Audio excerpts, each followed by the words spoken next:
ዕለት 24 ግንቦት በስመ አብ ወወልድ ወመንፈስ ቅዱስ አሐዱ አምላክ።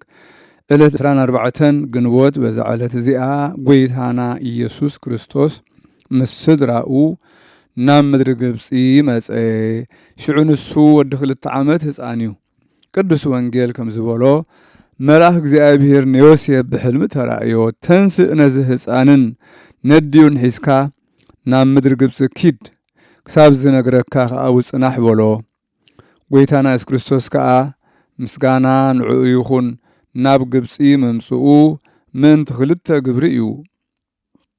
እቲ ሓደ ሄሮድስ ረኺቡ ምቕታል እንተሰኣኖ ብዛዕባ እዚ ካልኦት እቲ ልደቱ ወይ ስጋ ምልባሱ ምትሃት እዩ ኢሎም ሓሰቡ ነይሮም።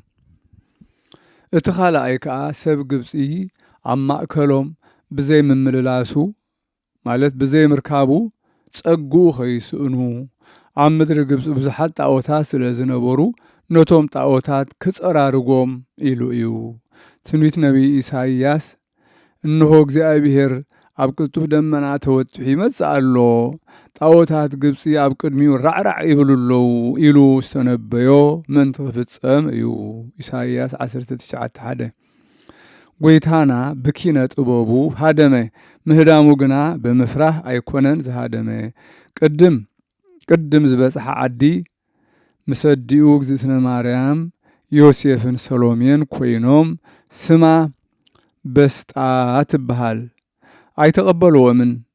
ኣብኣ ዒላ ማይ ኳዓቱ፣ እታ ማይ ከዓ ብዘይካ ነቶም ደቂ ዓዲ ንኩሎም ሰባት ፈውሲ ኾነት። ካብኣ ከዓ ናብ መንገዲ ገሙንዲ ከዱ፣ ናብ ምዕራብ ኣቢሎም ናብ ሩባ ተሳገሩ። ጎይታና ድማ ምስጋና ንዑ ይኹን ሸኾናኡ ኣብ እምኒ ገበረ ማለት ኣብ እምኒ ደው በለ። ዓሰር እግሩ ድማ ክሳብ ሎሚ ኣብታ እምኒ ተሳእለት። እታ ቦታ ከዓ ኢየሱስ ሸኾናኡ ዘንበረላ ወይ ዝረገፃ ተባሂላ ተሰምየት። ጎይታና ከዓ ነዲኡ ንእግዝእትነ ማርያም ወላዲተይ ኣስተውዕሊ፣ ኣብዚ ቦታ እዚ ብስመይን ብስምክን ቤተ ክርስቲያን ክህነፅ እዩ። ኣነ ከዓ ኣብኡ ንሓዋሩ ተኣምራትን መንክራትን ከርኢ እየ። ደብረ ምጥማቕ ተባሂሉ ከዓ ክፅዋዕ እዩ በላ። ካብኣ ከዓ ናብ ባሕሪ ከዱ፣ ናብ ምዕራብ ገጾም ተሳገሩ። ብርሑቕ ከዓ ገዳመ ኣስቄጥስ ረኣይዎ። ናብኡ ኣቢሉ ከዓ ባረኸ። ነዲኡ ከዓ ኦ ማርያም ወላዲተይ ተረድኢ፣ ኣብዚ ገዳም እዚ ብዙሓት ጽሙዳትን ተጋደልትን መነኮሳት ክነብሩ እዮም፣ ከም መላእኽቲ ከዓ ከገልግሉን እዮም በላ። ካብኣ ከዓ ናብ ወገን ምብራቕ ዘሎ ደብሪ በጽሑ። ንዮሴፍ ከዓ ኣብ ኢዱ በትሪ ነበረቶ። ጎይታ ብኣኣ ተመርኪሱ ነበረ እሞ እታ በትሪ ንዮሴፍ ሃቦ። ነዲኡ ከዓ ኣብ ዝንቀመጥ በላ። እታ ቦታ ከዓ ፍሉጥ ገዳም እቲ ቦታ ከዓ ፍሉጥ ገዳም ኮነ። ዓሚቕ እቲ ቀዳማይ ዓይኒ ማይ ዘለዎ ቦታ እዩ። መጣርያ ዝተባህለ ከዓ እዩ። ጎይታና ከዓ ነታ በትሪ ዮሴፍ ወሲዱ ሰበራ፣ በብንእሽቶ ገይሩ ድማ ኣዳቐቓ። ኣብቲ ቦታ ከዓ ተኸሎም ብመለኮታዊት ኢዱ ጽሕሮ ማይ ፀሓረ፣ ጥዑም ማይ ፈልፈለ። ጨና እውን ኣዝዩ ምእዝ ነበረ። ጎይታና ከዓ ካብቲ ማይ ብኢዱ ሓፊኑ ነቶም ዝተኸሎም ስባራት በትሪ ኣስተዮም። ንግዚኡ ድማ ጸዲቆም ጨብጪቦም ዓብዮም ካብ ኩሉ ጨናታት ዝጥዕም ጥዑም መዓዛ ጨነው። በለሳን ኢሉ ከዓ ሰመዮም። ነዲኡ ከዓ ኦ ኣደየ እዚ ዝተኸልክዎ በለሳን ንሓዋሩ ኣብዚ ክነብር እዩ በላ። ካብኡ ከዓ ንጥምቀተ ክርስትና ዝኸውን ነቶም ብስም ኣብን ወልድን መንፈስ ቅዱስን ዝጥመቑ ቅብኢ ክወፅእ እዩ። ካብኣ ድማ ናብ ሃገረ ብህንሳን ናብ በይሱስ ዝበሃል ቦታን ከዱ። ትርጉሙ ቤተ ኢየሱስ ማለት እዩ። ጎይታና ኣብኡ ንኩሉ ሕማምን ንኩሉ ስቃይን ዝሕዊ ዒላ ማይ ገበረ። ደጊሙ ድማ ኣብ ሓንቲ ዒላ ናይ ባሕሪ ግብፂ በብዓመት ዝኸውን ትእምርቲ ገበረ። ንሱ ከዓ ኣብ ግዜ ጸሎትን ዕጣንን ፍርቂ መዓልቲ ኣብታ ዒላ ንእግዚአብሔር ዕጣን ክዕርጉ ከለዉ ምንባብ ወንጌል ምስ ተፈጸመ እቲ ናይ ዒላ ማይ ሓፍ ይብል ይበዝሕ። እቲ ዒላ ክሳብ ኣፉ ይበጽሕ። ኩሎም ሰባት ከዓ ካብኡ ይባረኹ። ካብኡ ከም ቀደሙ ናብ ቦታኡ ይምለስ። ነቲ ዝመልኦ ቦታ ካብ ታሕቲ ክሳብ እቲ ዝበጽሖ ብእመት ይልክዕዎ እሞ 20 እመት እንተኾይኑ ጽጋብ ክኸውን ይብሉ። 17 እመት እንተኾይኑ ድማ ኣብ ምድሪ ግብፂ ጥሜት ክኸውን እዩ ይብሉ ነበሩ። ካብኡ ከዓ ናብ ሃገር እስሙና ይንከዱ። ጎይታና ከዓ ነቶም ኣብኡ ዝነበሩ ጣዖታት ሰባበሮም። ኣብኣ ከዓ ምስ ሓደ ኣፍሎን ዝስሙ ሰብኣይ ቁሩብ መዓልታት ቀነዩ። ኣእዋም ኩሞል ኣብኣ ነበሩ። ንጎይታና ድማ ሰገዱሉ። ክሳብ ሎሚ ከዓ ደኒኖም ይርከቡ። ካብኡ ናብ ደብረ ቁስቋም ከዱ። ኣብኣ 6 ወርሒ ተቐመጡ። እግዚአብሔር ከዓ ኣብኣ ድማ ንኹሉ ሕማምን ንኹሉ ቃንዛን ዝሕዊ ምንጭ ማይ ገበረ። ጎይታና ኣብ ምድሪ ግብፂ ዝቕመጦ ግዜ ማለት 3 ዓመትን 6 ወርሕን ምስ ፈጸመ ሄሮድስ ሞተ። መልአክ እግዚአብሔር ከዓ ንዮሴፍ ብሕልሚ ተራእዮ ተንስእ ንህፃንን ነዲዩን ሒዝካ ናብ ምድሪ እስራኤል ኪድ በሎ። ምስ ተመልሱ ኣብ ምስሪ በጽሑ። ኣብ ሃገረ ማዓልቃ ኣብቲ በዓቲ ሓደሩ። ንሳ ከዓ ሎሚ ንቅዱስ ሰርጊስ ናይ ምስሪ ቤተ ክርስቲያኑ እያ። ድሕሪኡ ከዓ ካብ ምስሪ ወፂኦም ኣብ መጣርያ በጽሑ። ኣብኣ ከዓ ተሓጽቡ። እታ ፈልፋሊት ማይ ካብታ ሰዓት እቲኣ ከምቲ ቅድም ዝበልናዮ ጎይታና ዘፈልፈላ ቅድስትን ብርክትን ኮነት። ካብኣ ቅብኣ በለሳን ይወፅእ። ንሱ ከዓ ሜሮን ማለት እዩ። ጎይታና ዝተኸሎ እዩ። ብኡ ጥምቀት ክርስትናን ቅዳሴ ቤተ ክርስቲያንን ይፍጸም። ንዋየ ቅድሳት ብኡ እዮም ዝቕብኡ። ካብኡ ከዓ መድሓኒት ንኹሉ ዝኸውን ፈውሲ ይርከብ። ንነገሥታት ከዓ ገጸ በረኸት ይህብዎም። ብኡ ከዓ ይእመኑ ነበሩ። ካብኡ ናብ ቤት ምሕፃብ ከዱ። ብምምላሱ ከዓ ትንቢት ኦዝያን ንወደይ ካብ ግብፂ ፀዋዕክዎ ዝተባህለ ተፈጸመ። ንሕና ከዓ በዛ ዕለት እዚኣ መንፈሳዊ በዓል ክንገብር ይግባአና። ብቓል ነቢዩ ዳዊት ከዓ እግዚአብሔር ኣብ ግብፂ ተኣምራት ገበረ፣ ኣብ በረኻ ጣኔዎስ ከዓ መንክር ገበረ ኢልና ንዘምር። እንሆ ግብፂ ኣብ ማእከልኪ ዓበይቲ ተኣምራት ገበረ። ንእግዚአብሔር ክብሪ ይኹን። ንዓና ከዓ ይቕሬታኡን ምሕረቱን ምሳና ይኹን ንዘለዓለም ዓለም አሜን። ሰላም ለበዓትከ ውስተ ምድረ ግብፅ ዘኮነ ብሉየ መዋዕል አምላክ በጊዜ ኮንክ ሕፃነ እምበትረ ዮሴፍ አሜሃ ከመታርኢ ስልጣነ ገቢረከ በበስባር ሀበተ ከልከ መካነ ማኅተመ ቅድሳት ይኩን አውሃዝከ ሜሮነ።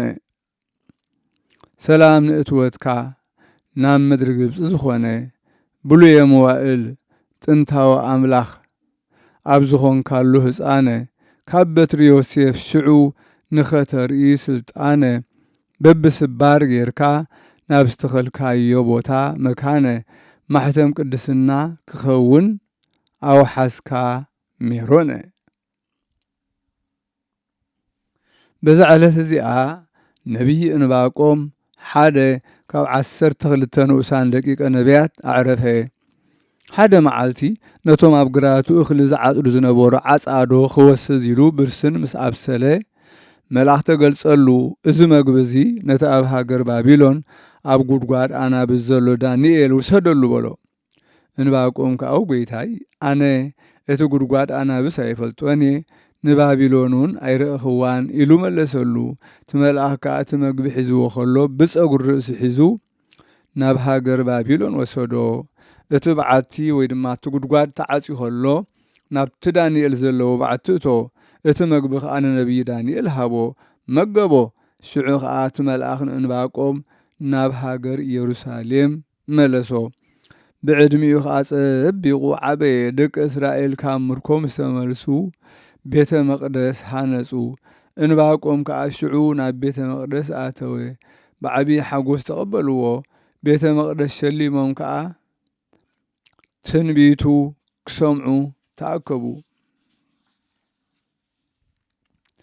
بمنفس قدس أفو خفيتو خا وغيتا دمص خا معكم وفراهكو قبر خارئ دما تدنقو بله بزعبا سغا ملباسون بزعبا بيت لهمنا يهودا لدتون تزاربه እግዚአብሔር ካብ ደብረ ፋራንን ካብ አህጉራት ይሁዳን ክመጽኡና በለ ተነበየ ካብኡ ክሳብ ፍጻሜኡ ትንቢት ተዛረበ ንሳ ከዓ እታ ትንቢቱ ኣብ መጽሓፍቲ ነቢያት ኣላ ኣብ ኢየሩሳሌም ተቐመጠ ሓንቲ ካብ ደቂ እስራኤል ዝኾነት ሰበይቲ እናበኸየት ናብኡ መጸት ክልተ ደቂ ነይሮምኒ ጣዖት ከምልኹ ደለይዎም ምስ ኣበዩ ከዓ ቀቲሎም ኣብ መንገዲ ደርብዮሞም በለቶ ንሱ ከዓ ናብቶም ቅቱላት ደቃ ዘለዎ ምስ ኣኸደ ንእግዚአብሔር ከዓ ነዛ ሰበይቲ ደቃ ከተንስኣላ ለሞኖ ጎይታ ከዓ ልማኖኡ ሰሚዑ ነታ ሰበይቲ ደቃ ኣተንስኣላ ጊዜ ዕረፍቱ ምስ ቀረበ ነዝማዱ ፀዊዑ ከም ዝዓርፍ ነገሮም ንሓደ ሰዓት ዝኣክል ንላዕልና ጠመተ ጸንሐ እንሆ ከም ናይ ኢድ ሰብ ዝመስል ዓብይ ቅልጽም ኣፍ ደገ ገዛ ከፊታ ካብ ላዕሊ ወረደት ኣብ ኣፉ ተዘርጊሓ ከዓ ነብሱ ተቐቢላ ወሰደት ኮነ ድማ ብዘበን ክርስቲያናዊ ንጉስ ኣንስጣስዮስ ገድሉ ምሰንበበ ኣብ ደቡብ ገብጺ ኣብ ሃገር ቀርጣስ ቤተ ክርስቲያን ሃነጸሉ በዛ ዕለት እዚኣ ከዓ ተቀደሰት ተመረቀት በረከተ አምላኹ ምሳና ይኹን ዘለዓለም ዓለም አሜን። ሰላም እብል በመዝሙረ ማህሌት ወመሰንቆ ዘነጸረ አምላክ ማእከለ እንስሳ ረፊቆ ለዝ እንባቆም ከመ መንፈስ ቅዱስ አጠየቆ እልብርሃናዊ ጠፈረ ቤት ሰጢቆ በዛቲ ዕለት እም ዓለም መጠቆ ሰላም እብል بمزمور مهلت مسمسنقو أملاخ نزرعي عم مأكل انسسا تقميتو رفيقو نزئن باقو منفس قدوس كم زردو زتنقو برهاناوي إيد نحس غزا سنتيقو بزعلت الزئا كاب عالم وسدو نتقو بزعلت زي أبقلتا سمعتنا تقبله إذا قدس زي خابتو من هاجر إنسانا خبران وغنيو كاهن حكيم مستوى على سبيو قبل على كل محومات تصبو يقبر نبره نتو من عوز محومات كاب زي كفليت يتحممهم يحكمهم نبره مليسون مقبي مستي الباسات زاد اليوم يهبهم نبره بتجزيتي دي قلت عنوس كحد نقص ناب كباب السعيد ناب آريانوس مكونن نتوم دك تعدي أجدد كانت أوتاس قدوم زبل ملك الآخر شعونا زقدوس كاب إنسانا وسدوه ناب هاجر اسمونا يناب صحوه أب كرم مكونن قموه اتمكون كابتعون كالات جيرو كحبابلو كاب تقنعت هايمانوتو خمرسو تزاربو جنك أي تخالون شعب استفلالي مقطعتي قربوتو ساب سنطق كقصعو عززي كابو الناس سمعي أبحو سوو بخمسي سماعت النتو فتسمي أمنت سبات مسيوم بصبوق نزوم أبناي تعددو باو دبرق برو برختو مسانا يخون نزل عالم أمين سلام لك لبيت كريستيان مهتوتا ومقابي كل سرعتا زفتسم كالسمع لأتون إسات بوسات إتا فتحا لنفسي أبوي أبقلتا بمأسر جيجاي زلف إتنبر بمقهتا سلام نعاخا نبيت كريستيان مبرهتا مقابو كل سرعتا سمعت النزفتسم كنأتون حاوي أم مأكلا بوسات إتا ننفسي فتحيا أبوي أبقلتا بمأسر جيجا كل ساعة تنبر بإسرتا بزعلت زي أنا الأزار كاهن ود أرون على تعرفتو يا أركلي دس ንቲፍላስ በዓል ማርዮን ከዓ መዘከርታኦም እያ። በረኸቶም ምሳና ይኹን ንዘለዓለም ዓለም አሜን።